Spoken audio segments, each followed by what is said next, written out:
गं गणपतये नमः। विकटोत्कटसुन्दरदन्तिमुखं भुजगेन्द्रसुसर्पगदाभरणं गजनीलगजेन्द्रगणाधिपतिं प्रणतोऽस्मि विनायकहस्तिमुखम्। सुरसुरगणपतिसुन्दरकेशं ऋषिगणपतियज्ञसमानं भवगणपतिपद्मशरीरं जय जय गणपति दिव्यनमस्ते।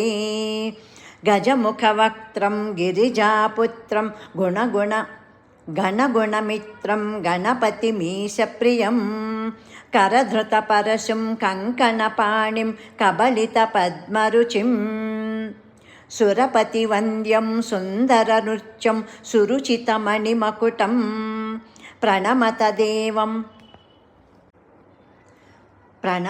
देवं प्रकटिततालं षड्गिरितालमिदं तत्तत् षड्गिरितालमिदं षड्गिरितालमिदं।